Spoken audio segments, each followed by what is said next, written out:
Hey guys, hope you're having a good evening so far, or good day wherever part of the world you live in. So, this was not originally on the schedule, but they needed filler, so here's Nemesis. So contrary to what you may have heard or believe or whatever, this is not simply a port of Gradius on the Game Boy. It is in fact its own original game, and I'm just gonna do a quick little run through of it. So let's go ahead and get started right about now.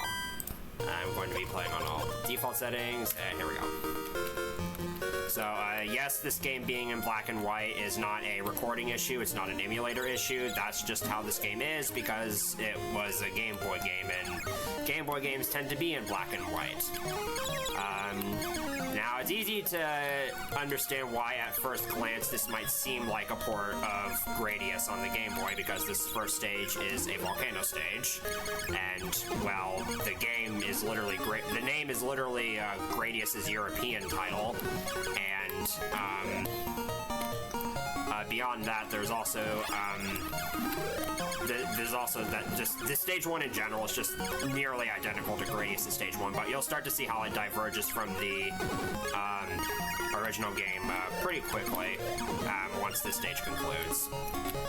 But it takes a lot. It does take. That being said, although this is an original game, it does take a lot of ideas from other games, and a lot of the songs are either from the original game, they're from the NES Gradius 2, or actually some are from MSX Nemesis 2. Obviously, being a Game Boy game, there are a handful of limitations. For one, graphics are, besides the black and white graphics in general, just extremely compromised. And also, you can only have up to 2 options, whereas in regular games you would have up to 4. Although, given the size of the screen, it really doesn't change much. And here's the laser in this game. As you can see, it's very crappy. It's, like, very, very tiny. It does good damage, and it's somewhat fast, but it's not a very, like, versatile weapon. I should also mention that it's thundering out a little bit outside, so hopefully you don't hear any of that. That's kind of the first stage, and again, similar to the first Gradius, every boss, or almost every boss, has a sub-boss before it, so we get the good old volcano. And with the crappy laser, it's actually kind of difficult to get a decent amount of the rocks from this, because as you can see, a lot of the lasers just miss the rocks altogether.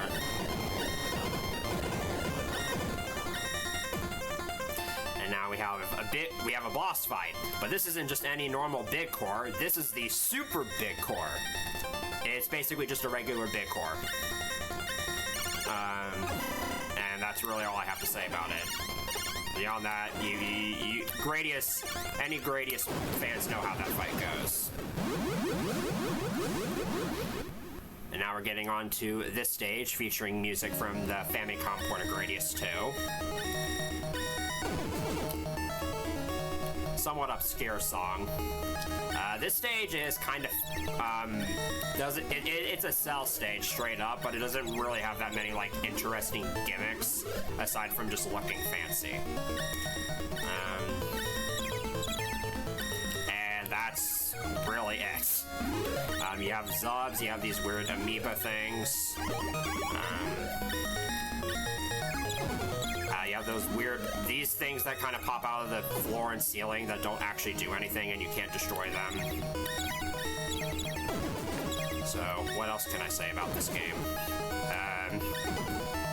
This game kind of went on to become most of the inspiration for Gradius Rebirth, which would be released, like, I don't know, I think it was like 18 years later. Which that game follows a similar structure to this game, but also has a bunch of other inspirations and other ideas of its own. Oh yeah, I haven't yet mentioned the shield in this game is incredibly broken. It's like the NES Gradius, where it protects you from all sides and makes your hitbox extremely small. Although it's a bit more common to go through multiple shields in this game. this part of the level tends to get somewhat tight because there's a lot of enemies in very narrow spaces. Fortunately, this game is actually pretty easy as far as Gradius game goes, which I guess makes sense considering the hardware it's on.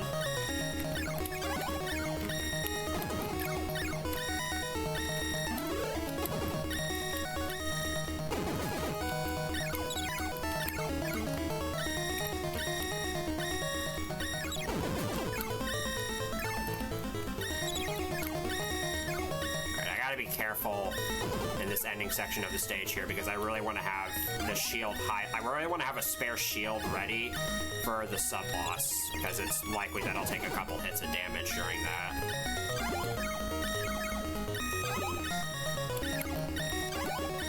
And given that there have been a lot of Zubs in this stage, you can probably guess what the sub-boss is going to be. It's the good old-fashioned Zub Rush. Except it's actually kind of hard, because you don't have a whole lot of room and the Zubs tend to spawn right on top of you. As you can see there, I've already had to activate a new shield.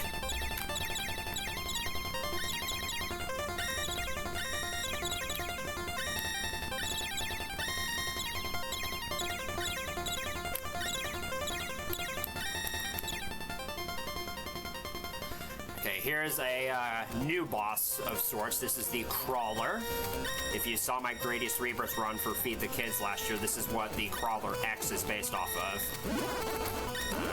Somewhat interesting fight. And once again, we get more Gradius 2 music.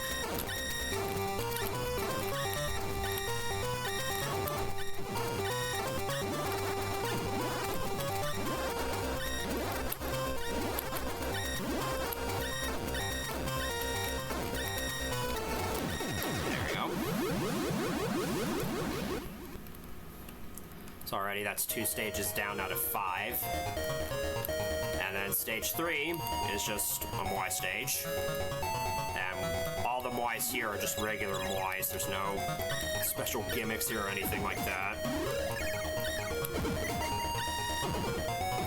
This stage has a really surprising amount of power-up capsules.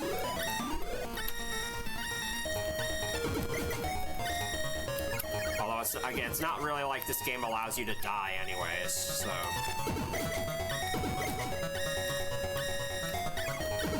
Probably gonna try not to be too aggressive, though, because there's one thing that these games like to do, it's punish you for getting too far ahead.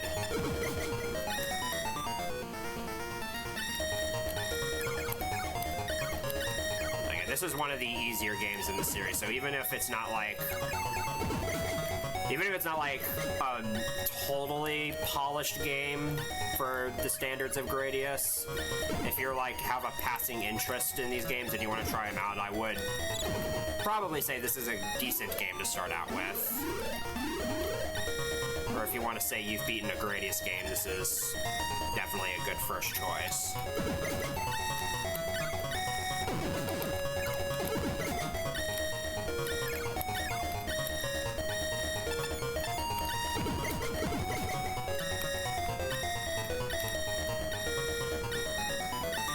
I'm sorry if the laser noise is annoying. It's probably super annoying to you.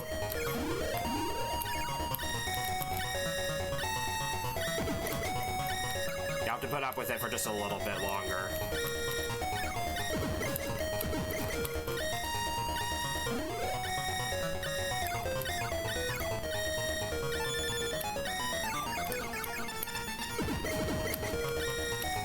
Should be approaching. I think we're near the end of the stage. I don't quite remember since I don't have this stage layout completely memorized like I do for other Gradius games. I don't have most Moai stages memorized, honestly. Okay, so now we have the boss theme from Nemesis 2, a fighter, and a new sub-boss known as Zigzag for some reason. It's just kind of a giant big orb thing that bounces around. And then when you shoot it enough times, it splits into 4.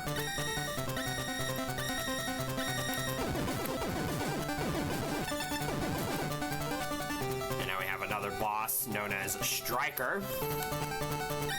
It's kind of got an interesting design, but beyond that, it's not a super noteworthy fight. As long as you're not in front of it during that ram attack, as you can see. I fell for that the very first time I played this game. And if you want an idea of how easy this game is, I played this game, I like played it sort of like a decade ago, but I played it seriously for the first time a year ago, and the very first time I ever played it, I 1cc'd it, so that should give you an idea. Alright, here's the fossil stage of sorts, with one of the only original songs in the game, which has the strange name of Fossil with Intention. I don't quite know what that's supposed to mean, but either way, this is a graveyard stage. There's rocks, there's bones, there's skull heads flying around. Those, like, turret things that are hidden in the terrain are somewhat annoying. They, like, you have to, like, wait to pass them by, and then they, like, shoot out of the ground, and if they advance far enough, they split into 3, and they're kind of annoying. There's a couple of them right there. Also, I'm pretty sure those rocks go through your shield, but I don't remember, and I'm not willing to test it, so... They're pretty simple to dodge because they're pretty slow.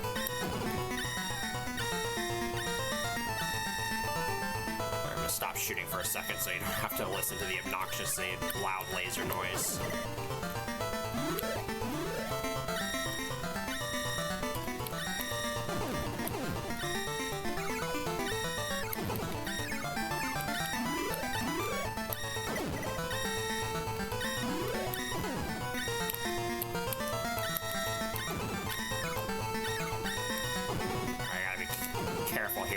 The terrain hitboxes are not exactly the most apparent here. You kind of need that blue capsule. And now we have this final skull head who's really annoying because you can only damage the skull heads when they stop to attack, but this one basically never does, so you just kind of have to do that. You have to just weave past it, and it's really bad. Another sub-boss. These are known as the AMs. They kind of look like Iron Maidens, but they just jump. They're really easy. And now we have a pretty cool boss. This one's known as Reckless. It's just kind of a giant tank. But it's also a very easy fight.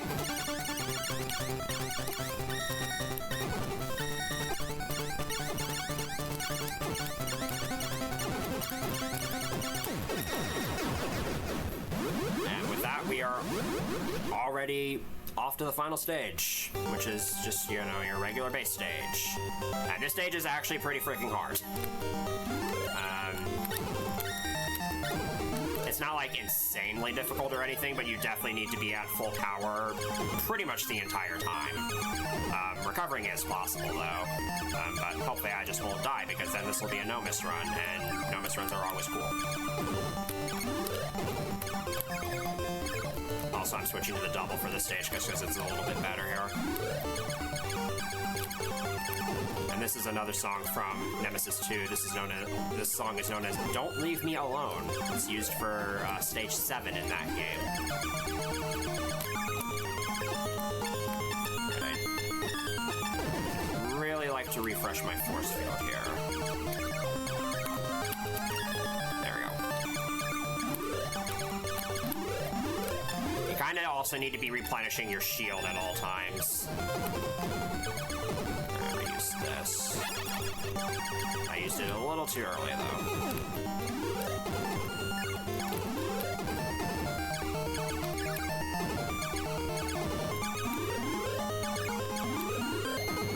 No, this game was released in North America, I'm pretty sure.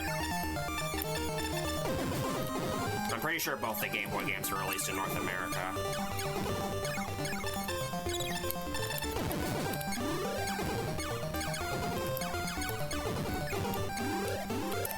last part is somewhat difficult because we have moving wall-ish obstacles.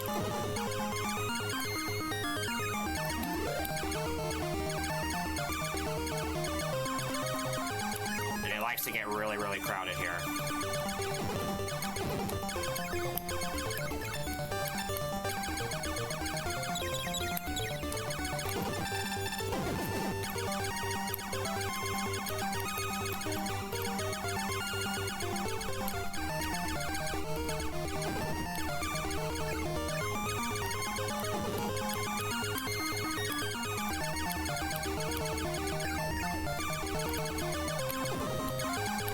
This is the last one. Loud rumble of thunder. Hopefully that's not too audible. And this is the final boss, Mother Computer Z.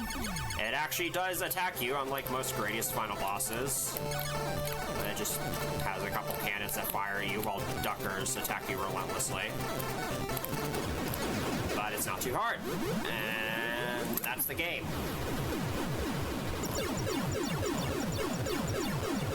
So yeah, that's Nemesis on the Game Boy. Like I said, pretty easy game. As long as you know what you're doing going into it. Obviously, if you just try going into it blind, like any of the games in this series, you will get destroyed. And now we get treated to this awesome ending theme.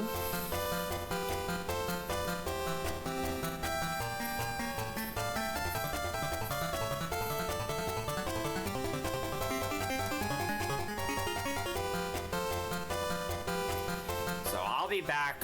So like I said, this was sort of added to the schedule later because they had some free slots open up. So yeah, glad I got to show this game off in this event. I'll be doing 3 more of the games in this series on Sunday, and then after that I'll actually be kind of out of Gradius games to do for this event.